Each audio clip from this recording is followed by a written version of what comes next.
Toute l'actualité politique et parlementaire, c'est le 19h de Public Sénat. Voici les titres de ce mercredi 22 septembre. Les syndicats fondent leurs espoirs sur les améliorations que le Sénat pourrait apporter à la réforme des retraites. François Chérec défend sur notre antenne le sort des femmes pour lesquelles la HALDE se mobilise également. Martine Aubry, devant les parlementaires PS à Pau, dénonce une République attaquée dans ses fondements. L'UMP déplore un réquisitoire éhonté. Tous les moyens de l'État mobilisés pour obtenir la libération des otages enlevés par Al-Qaïda au Niger, assure Nicolas Sarkozy. Aucune action militaire n'est envisagée à ce stade. Notez les invités politiques du 19h, le sénateur centriste Jean Arthuis et le sénateur UMP Alain Vasselle, qui suit notamment de très près la question des retraites et qui pourra répondre sur notre antenne au secrétaire général de la CFDT que vous avez pu entendre il y a un instant dans l'émission Preuve par 3. Première perturbation attendue dès ce soir dans les transports à la veille de la 3e journée d'action contre la réforme des retraites. La question des inégalités hommes-femmes s'impose dans le débat, les syndicats étant rejoints par certaines élus UMP, mais également aujourd'hui par la HALDE, la Haute Autorité contre les discriminations. Flora Sauvage. Plus souvent à temps partiel et avec des carrières entrecoupées par la naissance des enfants, une femme touche en moyenne 50% de la pension de retraite d'un homme. C'est pour remédier à ces inégalités que la HALDE fait une série de propositions. Prendre plutôt les 100 meilleurs trimestres plutôt que les 25 meilleures années, parce que comme les femmes cumulent des CDD, elles ont souvent des fois des salaires qui ne sont pas équivalents ou moins importants, ce qui leur permettrait au cours d'une année de couper et de tailler les meilleurs trimestres. La HALDE propose aussi de prendre en compte le temps partiel et les congés parentaux dans le calcul des pensions.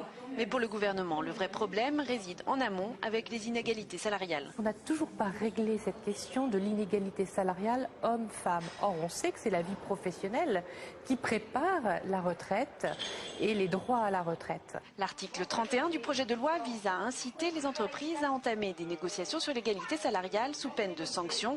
Mais pour beaucoup, ce n'est pas suffisant. L'examen du texte débute en commission lundi prochain au Sénat. Et concernant le sort réservé aux femmes, le gouvernement fait valoir que les inégalités hommes-femmes au moment des retraites vont se résorber au cours des prochaines années. Invité du 19h, Alain Vasselle, bonsoir. Vous êtes sénateur UMP de l'Oise, vous suivez de très près avec la Commission des Affaires sociales cette réforme. Que pouvez-vous répondre ce soir aux syndicats et à la HALDE également qui entre dans le débat ?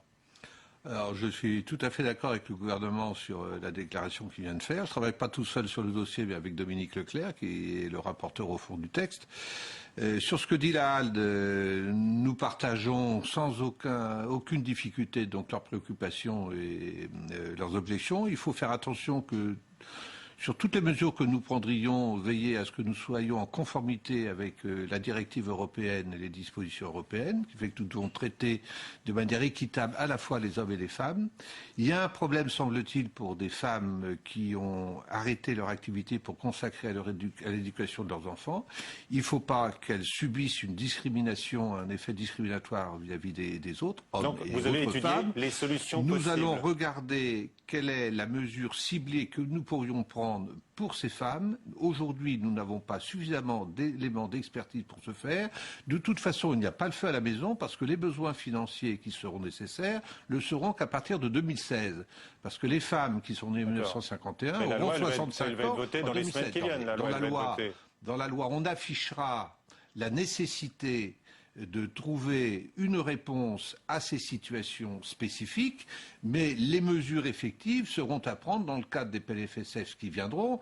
On ne peut pas donner la mesure concrète immédiatement, mais il faut d'abord expertiser, en mesurer le nombre, en mesurer le coût, et définir les modalités. Exprimer une bonne volonté, mais vous ne pourrez pas encore garantir une plus grande équité des retraites on va pas travailler à hommes-femmes. vue. Écoutez, quand il y a eu la réforme de 2003 sur les carrières longues, tout le monde s'est planté sur le sujet parce que nous nous sommes rendus compte que ça avait coûté beaucoup plus cher que ce qui était prévu initialement, parce que ça n'avait pas été suffisamment bien bordé. Ne recommençons pas la même erreur. Sachons quelles sont les conséquences des choix que nous ferons. Ça ne veut pas dire pour autant que nous reportons au calendrier grec la mesure qui est nécessaire pour ces femmes qui n'ont pas à souffrir donc des effets de la réforme. On sent au Sénat, y compris dans les rangs de la majorité, au Sénat où c'est quand même les centristes, hein, on le rappelle, qui tiennent la clé du vote, monsieur le sénateur, ils ne sont pas tout seuls. Il peut y avoir aussi des opinions qui rejoignent celles des centristes au sein de l'UMP. On sent, bien sûr, notamment, je le disais, il y a des élus UMP hein, qui se rangent un peu du côté des syndicats. On sent donc une volonté au Sénat de faire bouger le texte. Est-ce que vous vous sentez néanmoins contraint avec, je ne sais pas, un cadre rigide, peut-être, ou inflexible, fixé par l'Élysée? Écoutez, l'Élysée, non, mais le gouvernement, Éric Woerth l'a rappelé, c'est lui qui est en charge du dossier, donc il ne va pas systématiquement demander l'aval de l'Élysée sur tout ce qu'il fait. Il a rappelé que les bornes d'âge sont incontournables, et celle-ci, le Sénat n'y touchera pas. En revanche, il peut y avoir quelques aménagements pour des publics qui se trouvent dans une situation particulière, mais il faut les définir précisément de telle manière à ne pas tomber dans des positions qui soient immaîtrisables. Des avancées suffisantes pour que les syndicats puissent dire que ce sont de vrais aménagements et non pas des mesurettes? Oui, vous pouvez l'interpréter comme ça si vous le voulez. Non, ce qu'il faut, c'est que nous soyons raisonnables, réalistes et que nous recherchions l'équité dans le traitement des personnes. Un espoir aux syndicats qui mobilisent demain dans la rue. Est-ce que le bras de fer, hein, ce troisième bras de fer, cette troisième journée d'action sera déterminante dans votre approche du dossier? Non, nous ne déterminons pas en fonction des manifestations qui se produisent dans la rue. Ça pèse, forcément. Pardon, ça le Sénat, c'est méconnaître le mode de fonctionnement du Sénat. Le Sénat ne travaille pas sous la pression de la rue. Le Sénat a toujours réalisé un travail de fond, il a la durée pour lui, il a un travail d'expertise, il auditionne, et c'est sur la base d'éléments concrets, réalistes, expertisés qu'il se prononce, et non pas sous la pression de tel lobby, de tel mouvement, etc. Voilà. Alain Vasselle, merci. Je retiens de vos propos qu'il y aura peut-être une déclaration de bonne intention dans la loi, mais pas forcément les mesures concrètes réclamées aujourd'hui et demain dans la rue. Bien, voilà, tout à fait. Merci. Je vous en prie. Nous ne nous laisserons pas faire, sachez-le, monsieur Vasselle, c'est ce qu'a assuré aujourd'hui Martine Aubry au sujet des retraites lors des journées parlementaires du PS, assurant que le Sénat, selon elle, est prêt à se battre sur les retraites. Nous écoutons la première secrétaire du PS. Nous ne nous laisserons pas faire. On a couvert et couvert à la télévision le fait que la retraite à 60 ans, c'était mort. Ce n'est pas mort. Ça a été voté à l'Assemblée nationale. Le Sénat est prêt, Jean-Pierre Bel l'a montré avec sa fougue, à se battre. Et puis rappelez-vous le CPE. Il avait été voté à l'Assemblée et au Sénat. Ils n'ont pas pu le promulguer car les Français avaient dit non. Derrière leurs jeunes, les familles. Eh bien aujourd'hui, nous serons tous demain dans la rue pour défendre les Français. Au Sénat, évoqué donc par Martine Aubry, où je le disais il y a un instant, ce sont les centristes qui détiennent aujourd'hui la clé du scrutin. Eh bien, la gauche se met à rêver d'un basculement historique en septembre 2011. Martine Aubry reste prudente, mais à Pau, les parlementaires ont esquissé ce que serait un Sénat de gauche. Fabrice Cunet avec Thomas Raguet. Un Sénat à gauche en 2011, le Parti socialiste ne cache plus cette ambition longtemps irréaliste. À Pau, une table ronde est même consacrée à cet objectif, un objectif en forme de petite révolution. De longue tradition, les socialistes ont toujours été un peu méfiants à l'égard du Sénat, à l'égard de cette espèce de côté immuable et conservateur. Donc ça changerait tout, puisqu'au fond, il y aurait là un espace d'expression politique très important dans un moment politiquement sensible, quelques mois avant l'élection présidentielle. Au-delà du signal politique, l'idée est aussi de jouer les empêcheurs, de gouverner en rond. Trop aux ordres le Sénat. Aujourd'hui, lorsqu'on voit le président Larcher sans cesse souvent convoqué à l'Élysée par le président de la République sur tel ou tel sujet, il nous semble que l'indépendance du Sénat, ce qui fait le fond même du Sénat, c'est-à-dire son lien quasiment charnel avec les territoires, mérite mieux. Au-delà de l'indépendance vis-à-vis de l'Élysée, les sénateurs socialistes défendent l'idée d'un meilleur fonctionnement des institutions. Je crois que ça permettrait un examen des textes d'une manière beaucoup plus harmonieuse. Il n'y aurait pas ce que l'on a constaté pendant des années, notamment en période d'alternance, ce blocage, ce repli de tous les conservateurs sur le Sénat pour empêcher le changement. Mais ce n'est pas fait. Le calcul paraît simple. L'opposition doit gagner une quinzaine de sièges. Les résultats aux dernières élections locales permettent tous les espoirs. Pourtant, à Pau, dans l'état-major de Solferino, certains se montraient pessimistes. Le poids de l'histoire, peut-être. Des coups de feu ce matin devant un lycée de Thiais dans le Val-de-Marne. 2 personnes ont été interpellées au cours de cette rixe aux circonstances encore mal définies. Les maires des grandes villes de France se sont retrouvés aujourd'hui à Paris pour débattre et parfois avouer leur impuissance face aux nouvelles formes de violence. Paul Sansfourche. C'est un cadre luxueux, celui de la mairie de Paris, qu'ont choisi les élus locaux pour parler sécurité. Un contraste saisissant avec les témoignages de maires confrontés à une réalité sociale plutôt sombre sur le terrain. À la tribune, le maire de Sevran en Seine-Saint-Denis, il est venu rappeler l'urgence qui règne dans les banlieues. Nous, on est en lutte contre le crime organisé. Dans certaines villes, il y a le trafic qui a explosé et que ça devient extrêmement compliqué. Ensuite, il y a un délitement parce que l'État intervient moins. Et donc, il faut que l'État réintervienne avec des polices territorialisées ou autres à discuter. En tout cas, il faut débattre. Augmenter les moyens pour une présence policière renforcée dans les quartiers sensibles. Mais avec l'augmentation des agressions avec violence, les membres de la majorité plaident, eux, pour une politique de fermeté et un traitement judiciaire mieux adapté. À un moment donné, il faut que les peines soient dissuasives. On peut constater qu'un certain nombre de peines prononcées à l'encontre de délinquants ne sont en rien dissuasives. Si on en reste juste à des garanties juridiques à l'exclusion de tout résultat, eh bien les politiques que nous menons les uns et les autres s'épuiseront. Une opposition droite-gauche sur les questions de sécurité que Michel Destot veut lui dépasser. Le président de l'association des maires des grandes villes milite pour un débat consensuel en organisant au plus vite un Grenelle de la sécurité.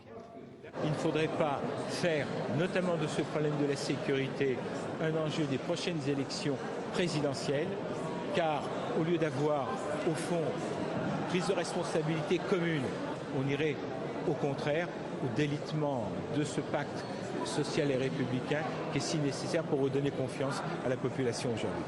Un Grenelle de la sécurité pour dépassionner le débat sur la sécurité en France. Pour l'instant, l'idée reste sans réponse du gouvernement.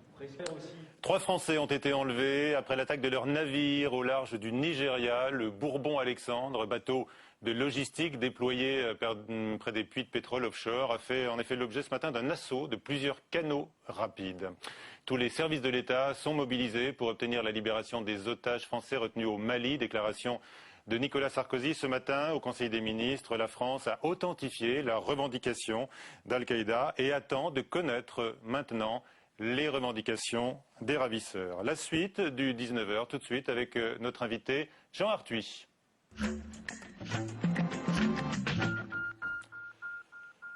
Jean Arthuis, bonsoir. Qui est avec nous pour répondre notamment à François Chérec, le secrétaire général de la CFDT, qui était notre invité dans l'émission Preuve par 3 tout à l'heure sur Public Sénat à 18h. Vous, Jean Arthuis, je crois que votre position d'abord sur la réforme globale telle qu'elle a été présentée par le gouvernement est assez claire. Vous estimez que de toute façon, elle ne fera pas l'affaire.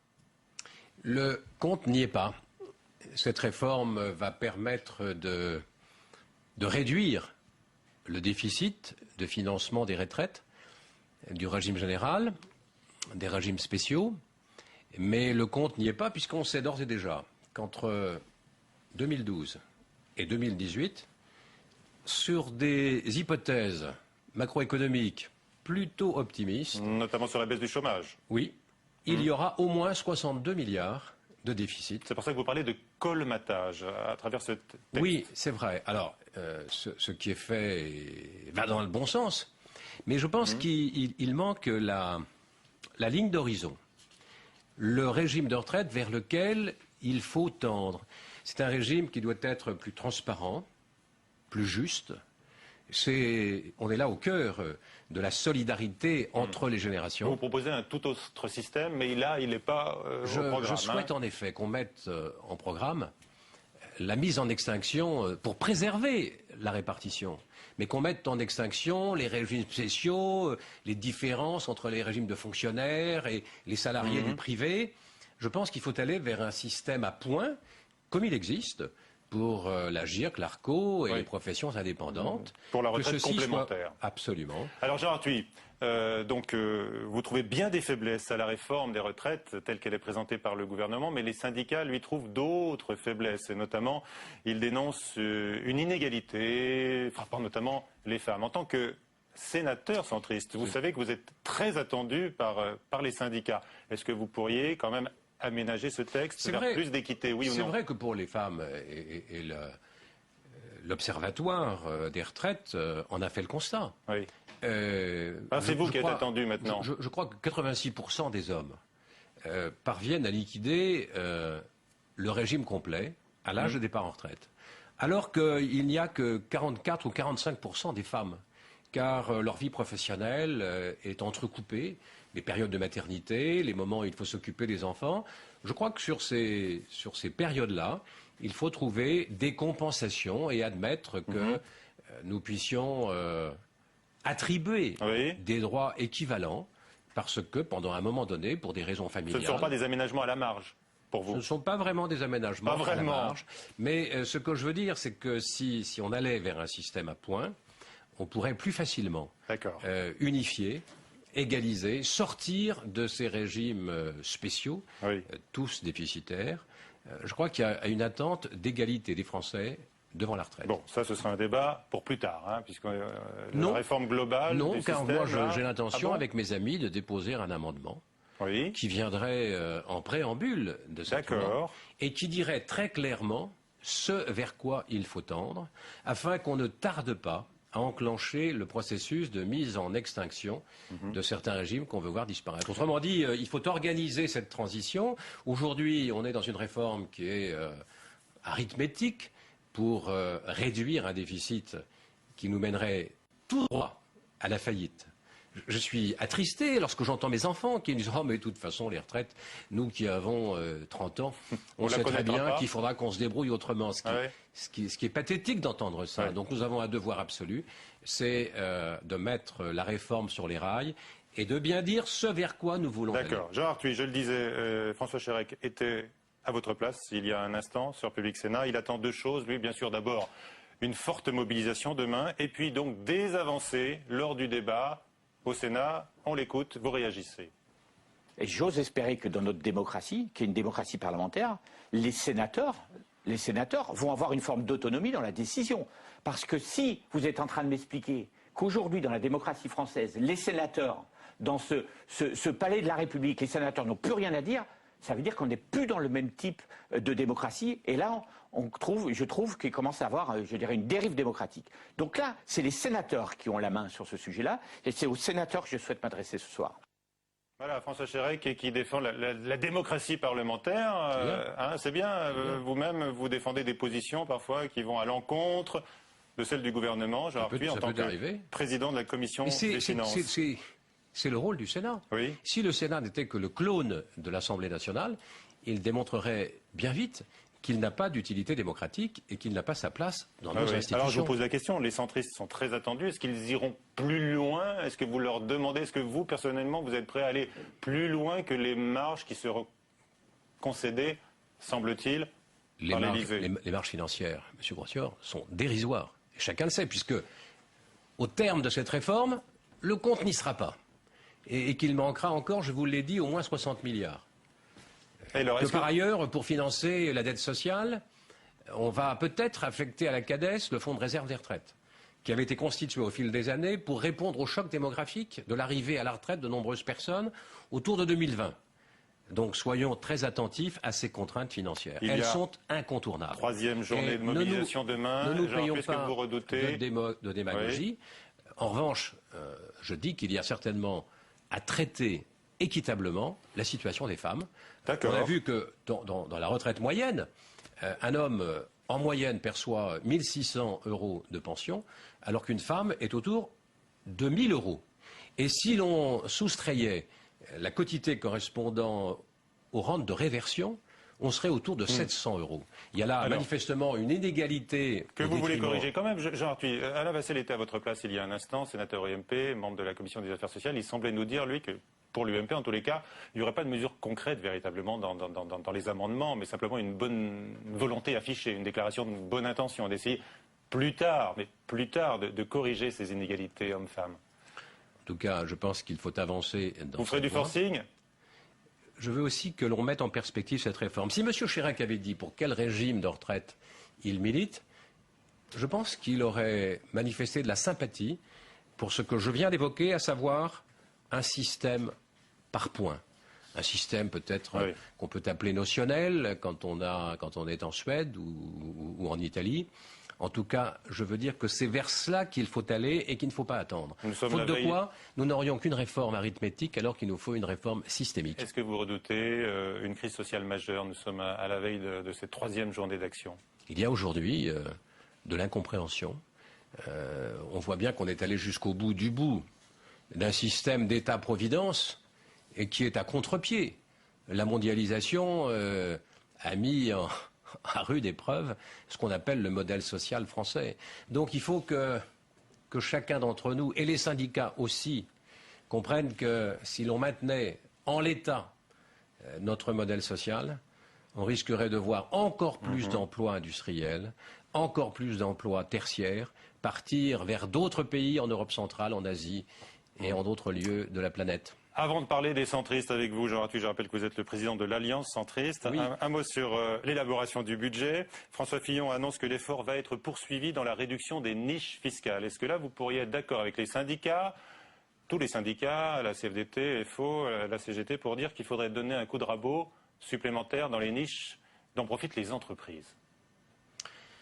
D'abord, il y a plusieurs niches dont peuvent profiter les entreprises. Je pense au crédit impôt recherche, qui, à mon avis, est un peu dévoyé. On en a fait le constat il n'y a pas très longtemps à la Commission des finances. On sait que les dépenses de recherche, qui sont naturellement indispensables, ouvrent droit à un crédit impôt recherche de 30%, jusqu'à 100 millions de dépenses. Et au-delà de 100 millions, le taux tombe à 5%. Ce 5% coûte 600 millions au budget de l'État. Est-ce indispensable de maintenir une contribution si modeste? Qui peut croire qu'au-delà de 100 millions, les entreprises vont déclencher la recherche parce qu'il y a 5%? Je ne crois pas.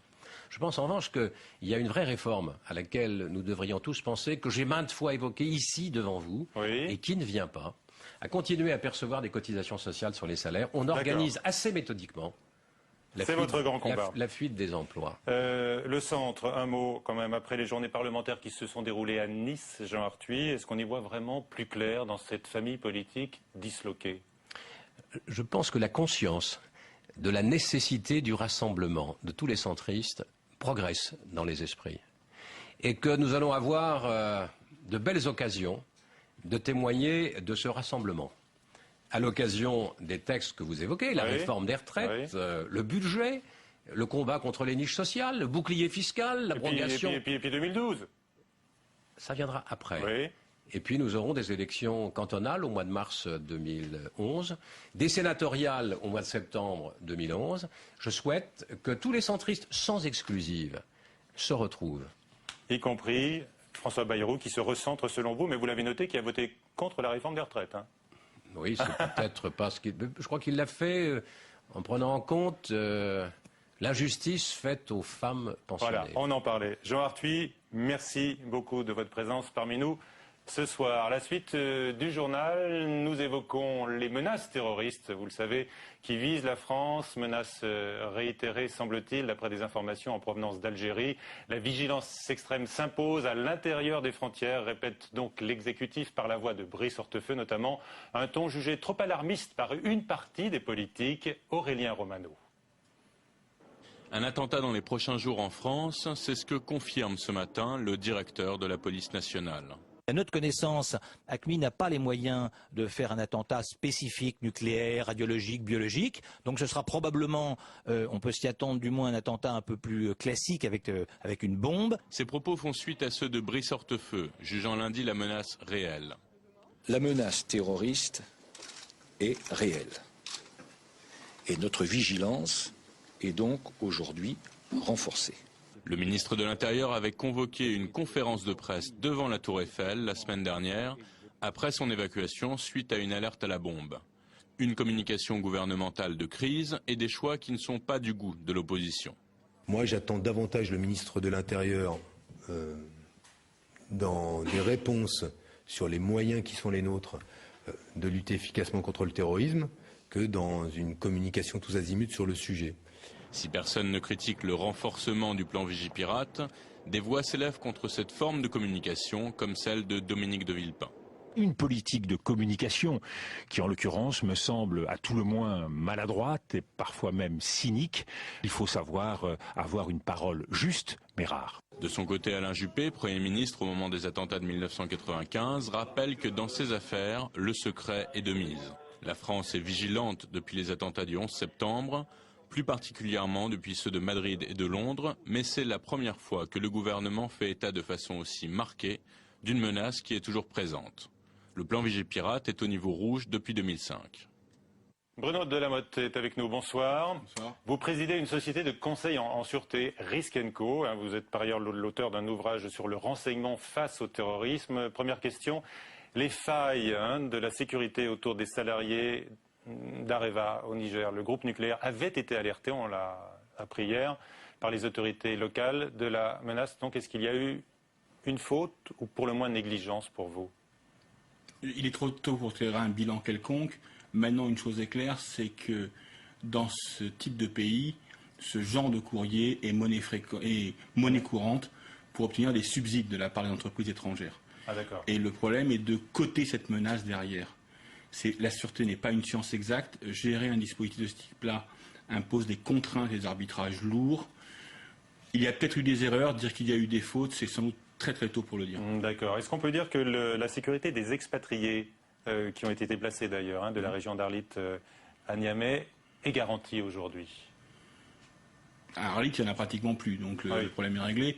À Niamey, on peut penser que oui, qu'aujourd'hui, dans la ville de Niamey et dans les capitales de la bande sahélienne, la sécurité est assurée. Le problème est pour les gens qui se promènent dans ce qu'on appelle désormais la bande rouge. C'est 6 fois la superficie de la France, de Sahara, avec une vie que l'on imagine difficilement, puisqu'il y a des norias de trafiquants, de camions, de méharis qui circulent avec de la drogue, des armes, tout ce que vous voulez, du nord vers le sud et de l'est vers l'ouest. Et dans cette zone-là, les autorités françaises vont essayer de retrouver les otages.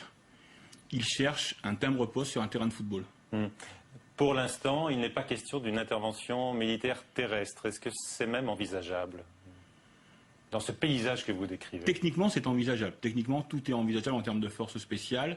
Après, c'est une décision politique. Est-ce que le chef de l'État dispose de toute l'information pour y aller ou pas?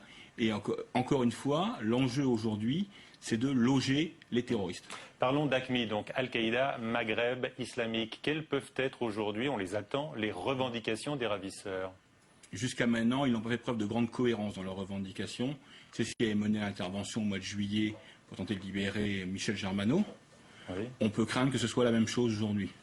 On peut craindre aussi que les revendications soient complètement hors de portée des autorités françaises, parce qu'impliquant plusieurs États ou demandant la libération de terroristes détenus dans un pays voisin, sans que le pays en question puisse accepter ces revendications. Alors on a la confirmation en tous les cas, puisque le message de revendication a été identifié, qu'il s'agit d'un rapt politique et non pas crapuleux. Et voilà que l'on retrouve ce personnage, Abdelhamid Abu Zeid. C'est l'émir de l'AQMI, un islamiste radical algérien. C'est lui d'ailleurs à qui on attribue la mort de Michel Germano. Qui est-il? Mais c'est un chef de bande qui est radicalisé, qui vit dans le désert avec au grand maximum une centaine de combattants aujourd'hui, qui a clairement la volonté de prendre une revanche sur la France après ce qui s'est passé au mois de juillet dernier. Maintenant, est-ce qu'il a monté le raid? Est-ce qu'il a profité d'un effet d'aubaine avec des gens qui ont enlevé les Français et qui lui ont revendu par la suite? Aujourd'hui, rien ne permet de le savoir avec certitude. Merci Bruno Delamotte. C'était la question du nouvelobs.com, notre partenaire, je vous le rappelle. Prenez-vous au sérieux les alertes du gouvernement? Eh bien, vous répondez non à 73%, oui à 19%. Pour l'instant, vous les prenez au sérieux? Oui, non? Tout à fait. Oui. Merci. À suivre sur publicsénat.fr, bien sûr, toute l'actualité politique et parlementaire, toujours. Et puis à 22h, Sonia Mabrouk pour le journal. Tout de suite sur la chaîne parlementaire Assemblée nationale, question d'info avec Bernard Accoyer. Bonsoir à tous.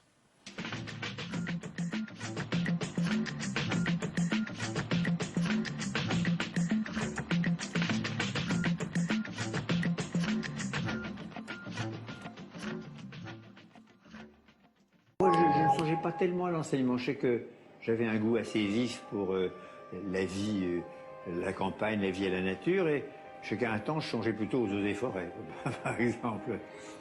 L'historien René Raymond a traversé le XXe siècle dont il est devenu un des plus grands spécialistes.